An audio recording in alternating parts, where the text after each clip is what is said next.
Starting. Hey, what's up, everybody? It is Rachel Niesman, and I'm here with Jerry Niesman. He's going to flip around the camera back to him while I get all of our Facebook event and our Facebook friends linked up for our first Talk About It Tuesday. So welcome, everybody. We've been here live at 4 p.m. every weekday afternoon, Monday through Friday. During the quarantine, are we do we call it Armageddon yet? I feel like we do sometimes. We do not call it Armageddon or an apocalypse. Oh, I feel like it's the zombie apocalypse, but with no zombies. If we make it out of this alive, man, I'm telling you, I'm going to convince my great-grandkids there were zombies involved in this situation. I'm going to flip you back to Jerry. He's going to say, hey, what's up? I'm going to link our people, and we'll be back. I already did. I already shared it. Wow. How? To the event? I don't know about the event. I shared it to the group. So anyways, you guys can look at my beautiful face instead of Rachel's while she tries to make sure. This is the first time we've done this, so we don't really know what we're doing. We're just kind of doing the best to wing it and see how it goes.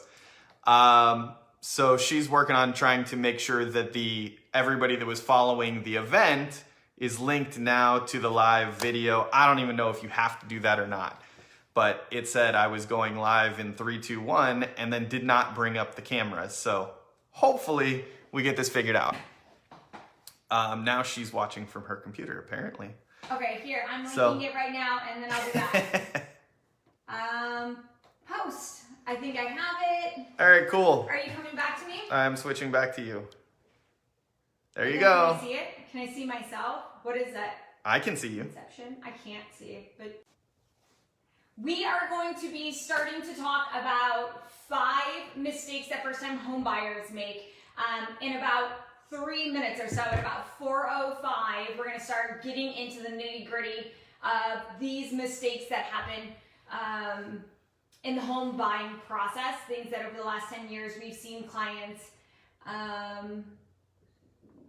have misheard or misunderstood the steps of buying a home. This is a great topic for people it's not just for first-time home buyers, but if you're thinking about buying a home at some point in the near future, these might be some new tidbits of information for you or mistakes that you potentially want to avoid, as you start to shop. And so, Darcy. No sound. Yes, we're going to troubleshoot it. Okay, Liz says she has sound. Darcy, you got to turn the volume up. Darcy, do you have... He said he got it. Okay. He said it's awesome. back. Thank you.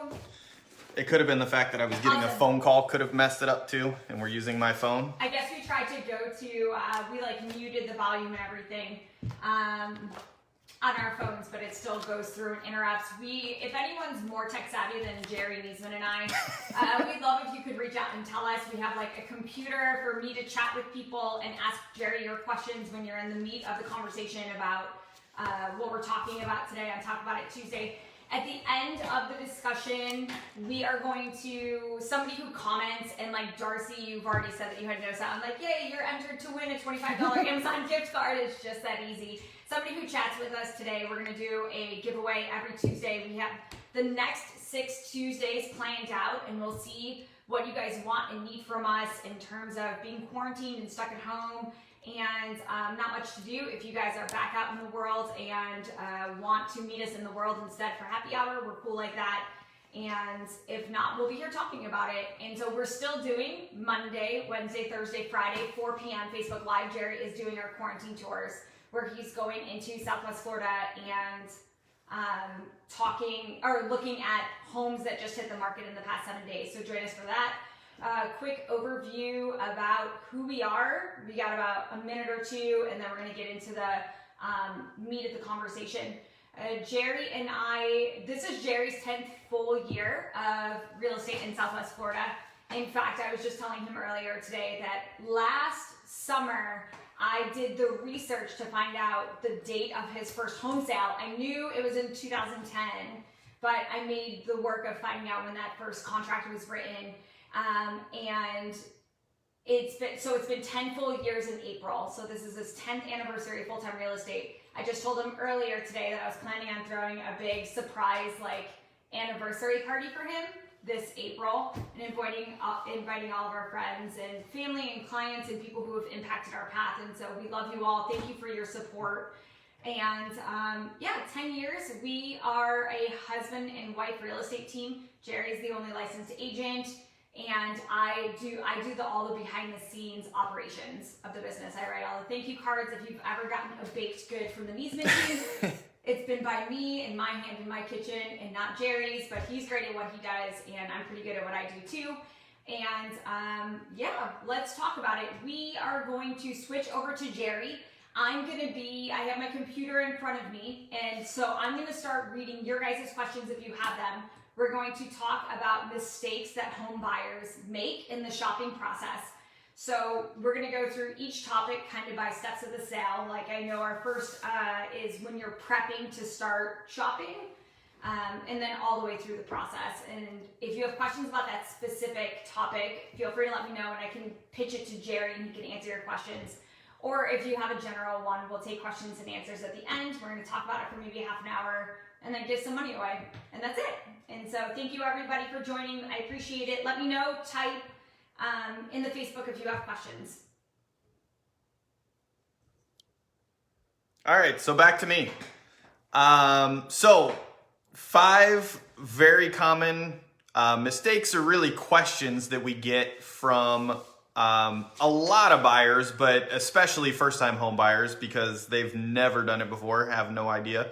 Although a lot of our clients, we do this every day. A lot of clients do it 1, 2, maybe 3 times in their lives. So it's very common to get these. So we thought we'd start with these questions and see if we can answer them for you. So number 1, the number 1 mistake that people make is not having a proper budget or a proper understanding of what it costs, down payment, upfront costs to purchase a home. Money. The first question they always get is about money. Money. So underestimating those expenses. Obviously, it has a lot to do with the exact home that you're purchasing, price of the home and all that. But the biggest things, and we're just going to kind of look at according to the latest NAR statistics, which was 2017 that we could find, the median home price was $190,000. So we'll just throw out 200, which I think the median in the Fort Myers area now is running about 265. Last time I checked, but just as a rough number to kind of give you a ballpark, we're going to kind of base our numbers off of a $200,000 home. So when we're talking first-time home buyers, there are a ton of different loan programs out there. And in terms of down payment, it could be anywhere from 0 money down, all the way up to the most expensive minimum required down payments that I see with loans is typically 25 to 30%. That's the highest amount. But most of them, you can be in the range of like 3 to 5, maybe 10, or up to 20%, depending on the program that you want to go with.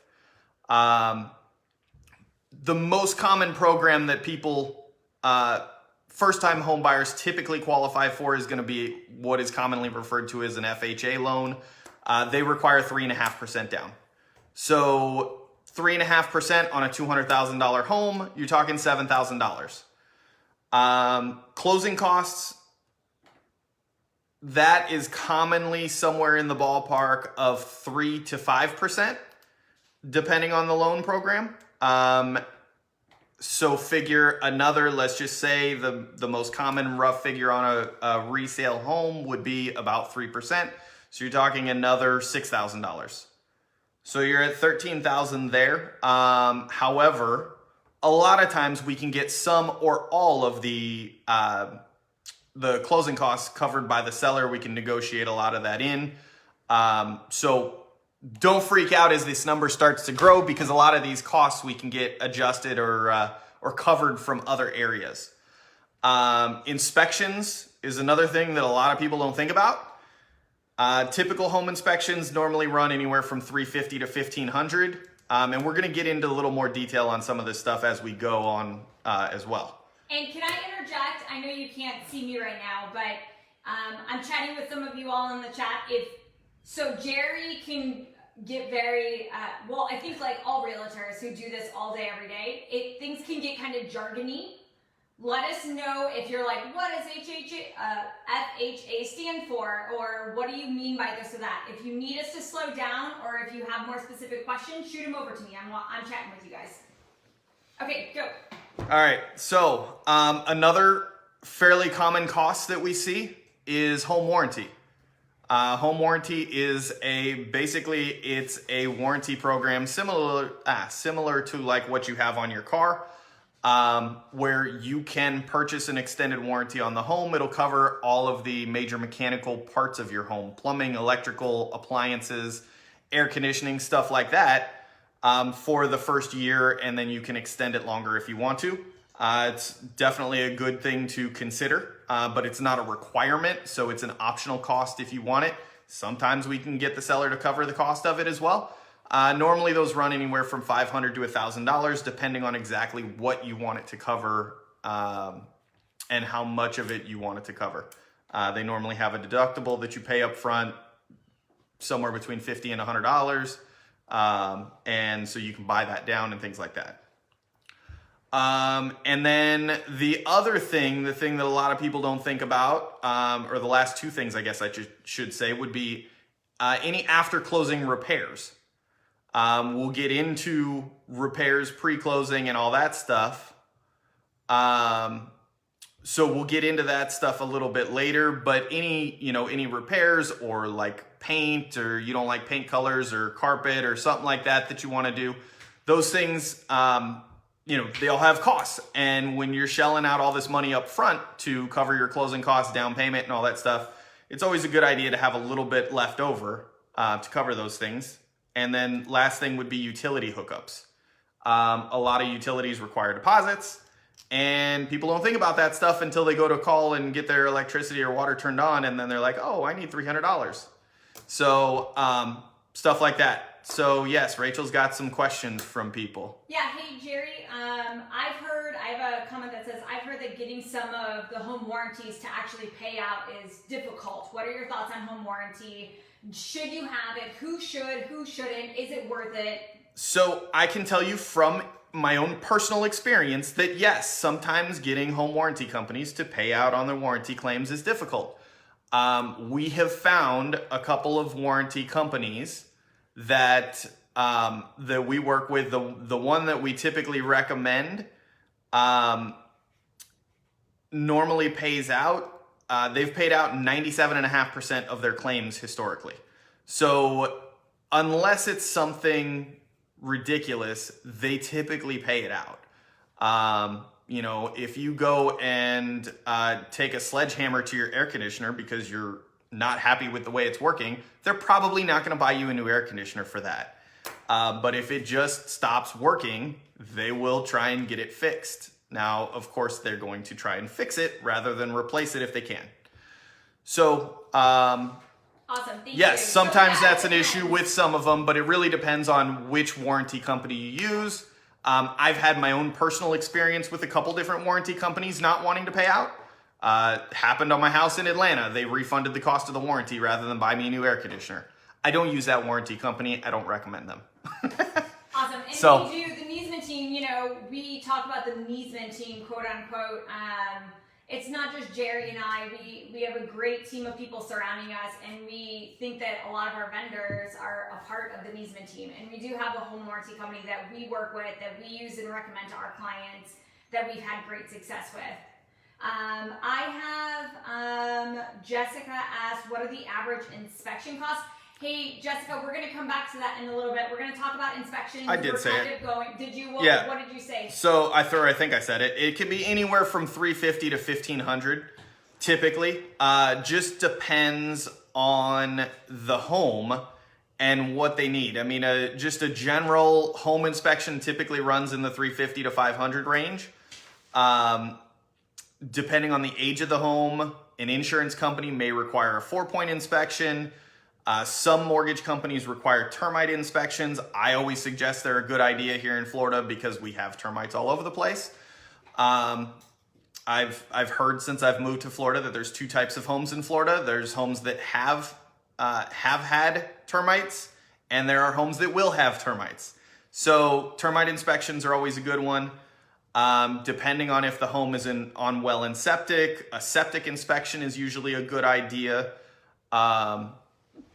And then really, depending on what the general home inspection turns up, you may want to get more detailed inspections, like have a specific air conditioning company come out and look at an AC, have a roofer come out and look, things like that. But that gets more detailed, and a lot of those they'll actually do for free because they're hoping to get work. But typically somewhere in that $350 to maybe $1,500 ballpark. I don't think I've seen any inspections run more than that on residential property. Awesome. So let's move on to the second mistake. So I'm going to type in here also the 5 mistakes that we see home buyers make or first-time home buyers make. So the second one is, after understanding how much cash you need to have on hand before you start looking, we're going to move and start talking to... So I haven't said the total yet, but typically on a typical $200,000 home, you probably want to figure somewhere in the ballpark of $15,000 to $18,000 if we're not getting the seller or the lender or any down payment assistance help. If we're not getting help from any of those other people, somewhere in that ballpark. But like I said, a lot of times we can get help from other places. So if you don't have that much, don't freak out and say, oh, I can't buy a house. Just call and talk to us, and we can help figure out a way to make sure that it makes sense. So speaking of the money, the second mistake that many first-time home buyers make is not understanding the mortgage process, or they start shopping without talking to a mortgage company first. Yes. So it's always good to reach out to a realtor first or a lender first. But the first place typical realtors are going to send you is to a mortgage company. Why? Why, Jerry? Because especially in this current situation where almost every seller is requiring some sort of pre-approval or proof of funds documentation prior to even letting you in to see the houses, before you make an offer on anything, they're going to want to see that you're pre-approved. They won't even consider or present an offer most of the time if they don't see a pre-approval letter or some sort of proof of funds if you're planning to pay cash. Jerry, can you tell us the difference real quick? What is a pre-qualification versus a pre-approval? Like if somebody goes to, I don't know, what's an online, who can you Google? I don't know. You can Google any bank you can go to. Or whoever, you can go and you can type in some very generic information and spit out a pre-qualification. Is that what you're talking about doing? And can you start shopping for homes with a pre-qual? Tell me your thoughts. So yes, at the very bare minimum, so basically you go from having never spoken to a lender to speaking to a lender, filling out an application, and them spitting out a pre-qualification letter, which basically says, we've looked at your application, and if everything that you tell us is accurate, then yeah, you can probably buy a house. Sometimes they will have looked at your credit for a pre-qualification, but they haven't looked at anything else typically. They haven't looked at any kind of income documentation or anything like that. So they're really just going based on what you typed into that application.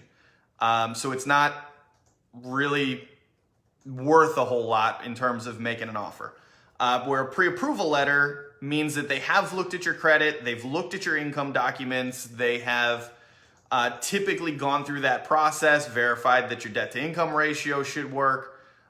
So they've looked into a little bit more in depth and made sure that, realistically that yes, you can qualify for this price of a home, and they can give you an estimate of what your payment would be.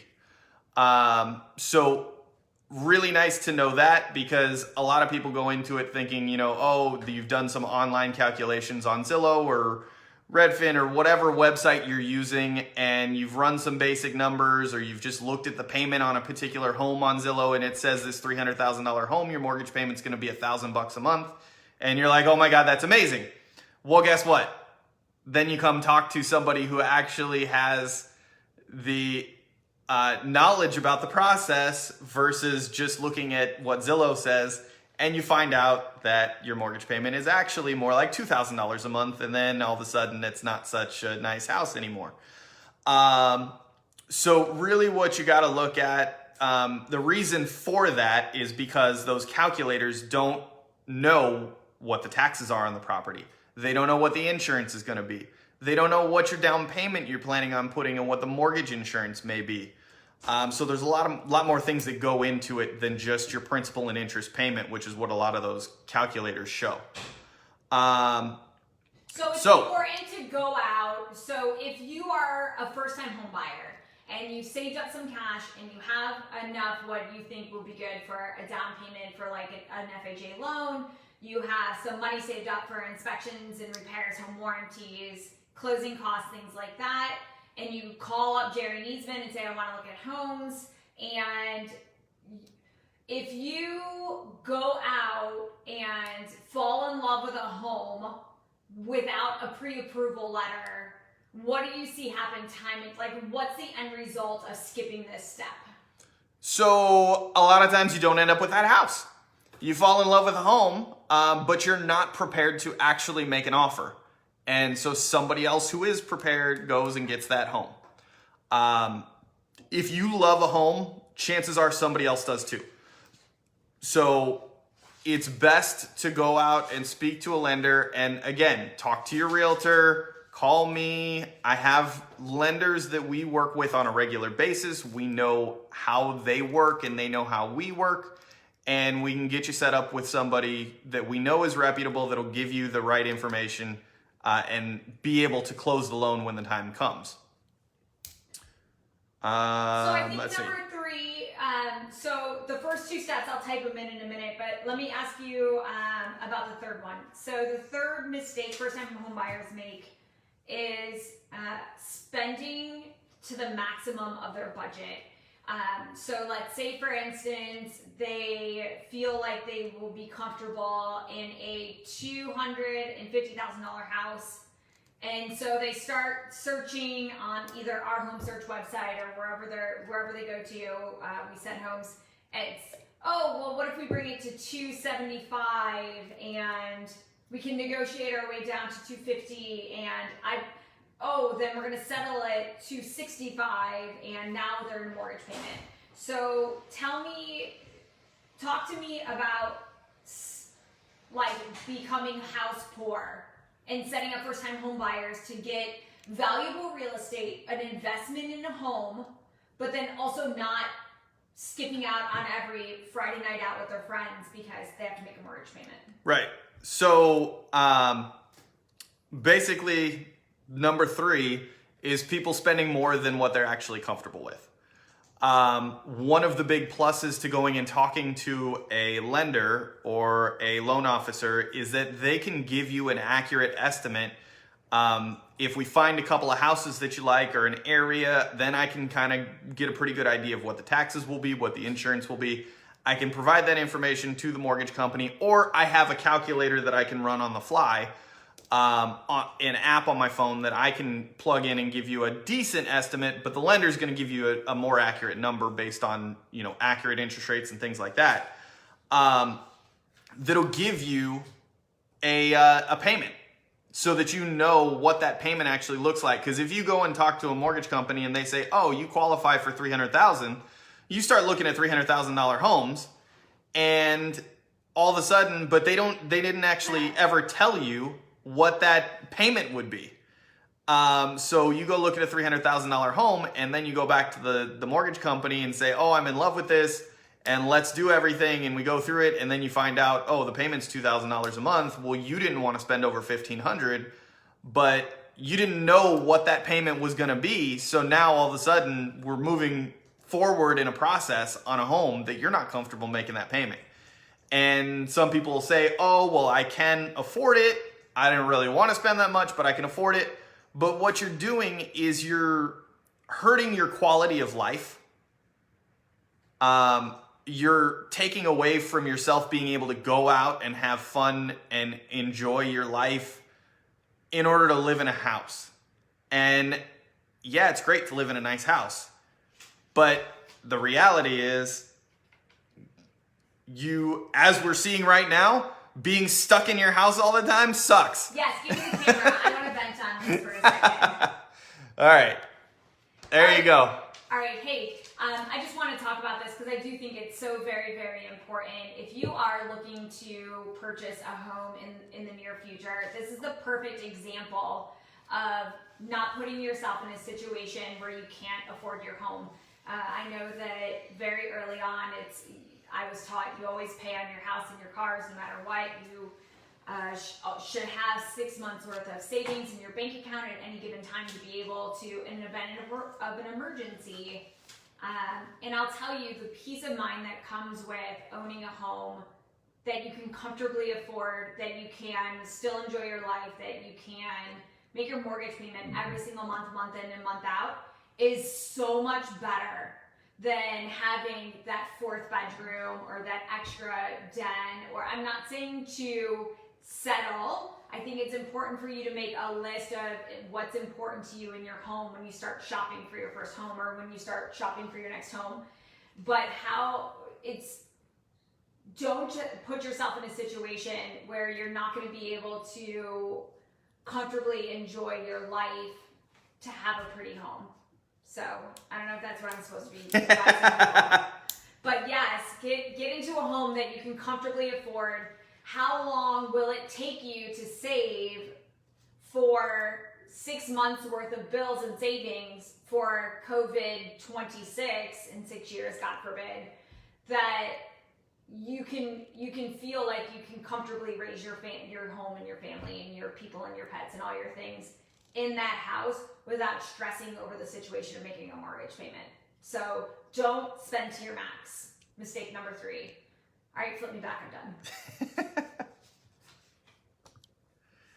All right. So after they find the home, yeah, once the house is picked. One other thing we were talking about there, one of the things that a lot of people miss when they're looking at mortgage payments and stuff, and one of the reasons that a lot of those mortgage calculators are typically low. I know I just talked to somebody about a half an hour ago that they were on Zillow and it said, oh, your mortgage payment on this house is going to be $900 a month. And I ran the numbers and it's actually more like $1,250. Is because, like I said, I think I said earlier, Zillow doesn't know what the current property taxes are going to be. If somebody's lived in that home for 15 years and it was homesteaded, their taxes are going to be significantly lower than what the taxes are today because of the homestead exemptions that we have.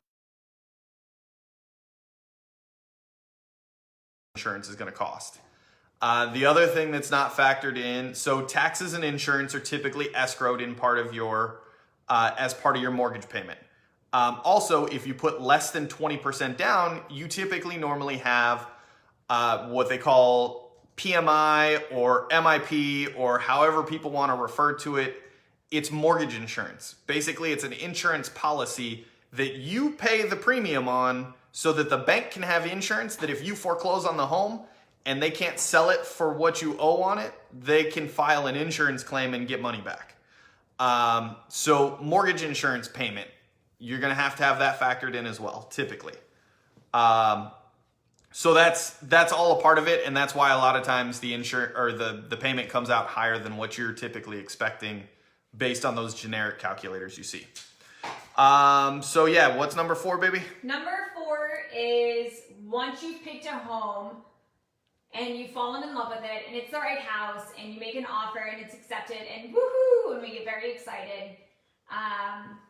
But the mistake would be bypassing on inspections. I know we talked about it briefly, but tell me a little bit about why getting a quality inspection done on your home before purchasing makes sense, and what it costs and stuff like that. And then what I don't know if a lot of first-time home buyers know that in that part of the process, it's weird. Sometimes you can negotiate more, sometimes you can't. Tell me about it.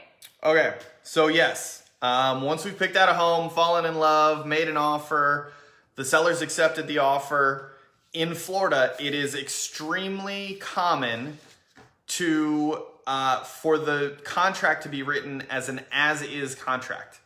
What that means is that you are buying the house as is. the way it sits, minus the personal effects in the home, so it's not going to include furniture, TV, stuff like that, unless it was specifically listed to include that stuff. But the home itself, the floors, the cabinets, the roof, the appliances, the air conditioner, all of that stuff, the condition it's in right now is the condition it's in that you're gonna when you get it. So if it works, it works. If it doesn't, it doesn't. That is why a home inspection is important. Now, sellers are required to disclose any defects about the home that they are aware of. They cannot disclose defects that they are not aware of. So a home inspection allows you to go in with a certified inspector. Now, most home inspections typically cost the same, pretty darn close to the same amount of money. Most home inspectors are going to charge you somewhere between $300 and $500 for a general home inspection. So you're talking maybe a $200 swing. It's not a huge difference, but not all inspectors are created equal. There are extremely detailed inspectors that will nitpick every little thing, and they will freak you out and make you think that a home's about to fall apart when it's brand new. I've also seen home inspectors that basically blow through a home and miss a ton of things. And then I've seen the ones that are somewhere in between, that they do a really good job. They're very thorough, but they make sure that they don't scare you about minor little things, because minor little things, it's not a brand new home. And even on a brand new home, it's not perfect. There's always, when I sold new homes, I used to tell people, look, keep a list in the kitchen drawer somewhere, keep a pen and a pad of paper, and start marking stuff down, because when you lay in bed at night and look at your ceiling, you're gonna see a crack, or you're gonna see a spot that needs paint touch up or whatever. It's not perfect. It never will be, but that's okay. You can take care of that stuff. But get a home inspection, make sure, and all they can tell you when they do an inspection is what's wrong with the home now, what they see at the time. Something could happen between the time of the inspection and the time of closing. That's why a home warranty is good, because then that'll take care of those things. But get a good inspection, talk to your realtor about what types of inspections you should get. And if they're not sure, they can ask somebody else, or you can call us. It's a lot of it, like I said, depends on the home, on what specific inspections you'll need for that specific home, though. So I think one more, our fifth and last mistake first-time home buyers make during the contract to close process. So once you've signed a contract and you're making your way towards closing, the closing table. Hold on. I forgot something. What'd you forget? When we were talking about inspections, you talked about being able to go back and negotiate. Once you get the inspection done, you do have the ability, if there's any major items that were found that were not disclosed, we have the ability to go back and ask the seller to potentially to repair, potentially to offer a credit in place of, but don't think that that's going to be an opportunity that you didn't get the price low enough in the first round of negotiations, so you're going to go back and negotiate further. That's not what it's for. It is typically only reserved for taking care of larger items that we notice are an issue once we've done the inspection. All right, now. So let's talk about the fifth mistake that first-time home buyers or home buyers make. And that would be after you've signed a contract and before you get to the closing table. It could be anywhere between, 30 days? How long is a typical closing process? Once you find the house, sign your name on it, everybody agrees to numbers. So how long does it take? It can be anywhere from 2 weeks to 60 days is the common window, depending on the type of purchase you're doing. So we're talking more towards first-time home buyers. Your typical conventional or FHA loan is going to take, in normal times, 30 to 45 days to close. Right now, they tend to be taking a little bit longer. We're talking, a lot of them we're seeing in that 45 to even 60 days. But normally it's 30 to 45 days from the time we sign a contract and agree on terms to the time you close, get your keys, and you're able to move into your home. So during that time period, though, there's a lot of other things going on. You want to buy furniture, you want to get new flooring for your house, you want light fixtures and ceiling fans, stuff like that. It's Florida. A lot of people are relocating here. So a lot of our clients are relocating while they're buying a home. Sometimes they buy the home based on living and working in their current location. And then they decide, they buy it as maybe they're buying a second home. And then they decide halfway through the process, you know what? We don't want to live in Kentucky anymore. It's cold and it snows and we don't want to deal with that. So we're going to move to Florida full time. Well, guess what? If you quit your job and move to Florida, you no longer have the income and you don't have the job that they qualified you on. Now you can't close on your home because when they call to do a verification of employment right before closing, they find out that you no longer work there. Or some people will just turn in their notice and then they call HR and the HR says, oh yeah, they just gave their 2-week notice. They're not going to be with us anymore. Well, that's a problem. So don't quit your job. Don't change your job. Don't go out and finance anything. That means don't charge up credit cards. Don't go buy a new car. All of these things, basically don't change your financial situation once you have made the application, unless the mortgage company has told you to change that situation. Sometimes they'll tell you to pay some things off. They're probably not telling you to go buy something. No new car in the driveway? Nope, not till after you close. So don't change your financial situation.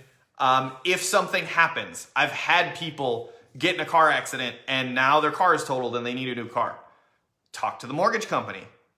The mortgage company can look at it and say, okay, great. Here was your car payment before. As long as you go get a new car that doesn't have a payment higher than that, you're good to go. Okay, cool. So lots of flexibility, lots of things, but basically don't change anything without talking to the lender first. So okay, all right, switch it back to me because I have, I feel like I have a 6. You're much prettier than I am anyway. Oh, you're so sweet to me. I feel like I have as I'm going through this and listening to 5 mistakes that first-time homebuyers make, I feel like I've come up with a 6th vital one that seems to be... Ooh, a bonus mistake. A bonus mistake, if you will. So the bonus mistake that seems to be coherent with each of these tips that I hear come through is a mistake would be to not work with an experienced real estate agent from your local market. No. A mistake would be to not call Jerry. To not call Jerry Niesman. No. And as much as I'm like, this isn't going to be selfish, while Bonnie Chase is watching. And call Bonnie Chase. If you love her, call her, man. Call Jerry, call Jessica, call whoever you want. But don't make the mistake of trying to do this without the help and advice, particularly you home buyers. We cost you nothing. You pay us as real estate agents nothing. We don't charge. So I guess I can't say that for everybody. There are sometimes, what are they called? Transaction buyer. Yeah, some agents or brokerages have a fee. We don't. We do not. We don't. So we're free for any buyer out there. We get paid by the seller at the close of the home transaction. And we can help save you money all across the path, whether it's from helping you understand how much cash to come to the table with, understanding your credit situation and what mortgage makes sense for you, helping you find the best home in the best neighborhood that's going to maximize your budget.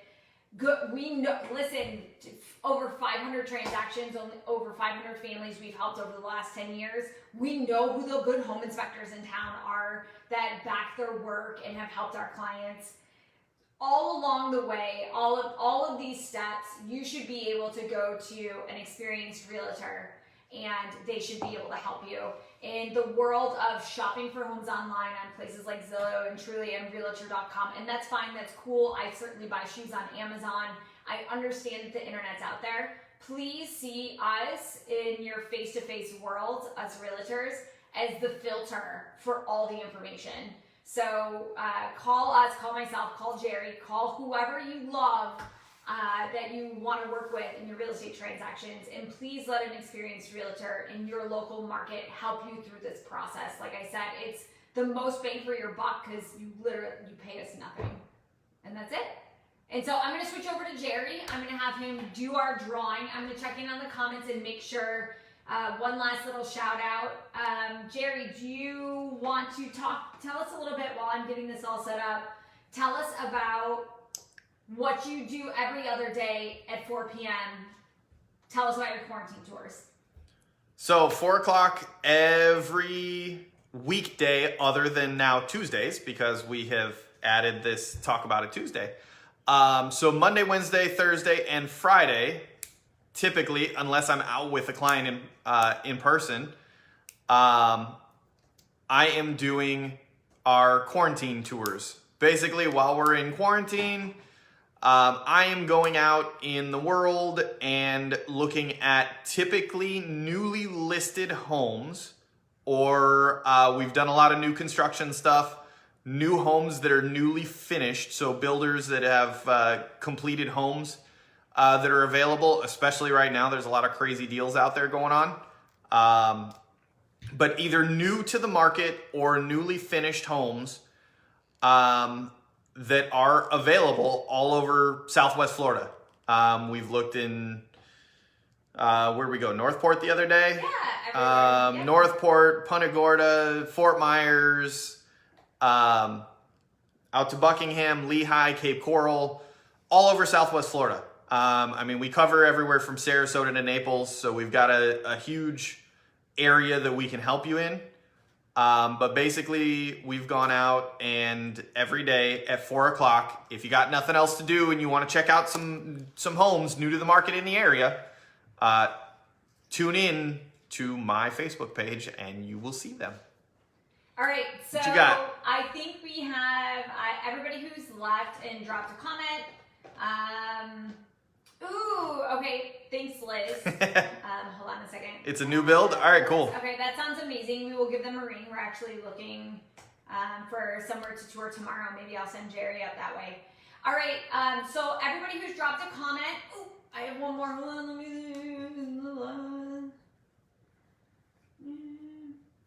And I'm going to have Jerry pull a name and from everybody who's left a comment and give it a read. I'm going to shoot you a Facebook Messenger message if it's your name, and I will immediately send you by email or text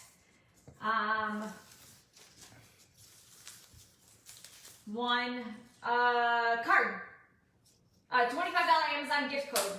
So you don't have to see us, you don't have to do anything. Who's our winner? All right, Darcy H. I don't know if you can see that. Darcy, you won. It might be backwards. Oh, I don't know. Darcy H. What's up, Josh? And Sorry, you're like 12 seconds too late to be entered into the drawing. Oh man! I just drew it right when you popped on. All right, flip over, flip back to me. All right, back to Rachel. Hey Darcy, congratulations. I'm going to send you a message or have Jerry call you right now, and we will float you your $25 Amazon gift card code that you can just load up into your Amazon account, and we'll get it sent over to you. We're going to do this every single Tuesday. It's Talk About It Tuesday. Monday, Wednesday, Thursday, Friday, Jerry's going to be out showing houses on our quarantine tour still, but on Tuesdays, we're going to sit at home and we're going to talk about it. I have the next couple weeks coming up. I do have Facebook events set up. You can track them down on the Niesman team at Keller Williams Realty's Facebook page. Next week, we're going to be here talking about how are we even selling right now? What is the market like? What is going on? How are we showing buyers? How are we showing them houses? Jerry, I think, wrote 4 contracts last week. How is this even happening? How are we doing real estate transactions, both listing homes and selling homes, or putting them on the market and helping our buyers pick out their dream home? What does it look like? How have we changed over the last 6 weeks and where we're headed to? And so if you want to join us, drop it in your calendar. Talk About It Tuesdays at 4 p.m. here on Facebook Live. And that's it. We will see you guys tomorrow at 4 p.m. You won't see me while I'll be typing behind the screen as always. And so thank you guys so much for joining us on our first Talk About It Tuesday. And that's it. That's a wrap. Bye. Thanks for watching, everybody. Bye, everybody. Thank you.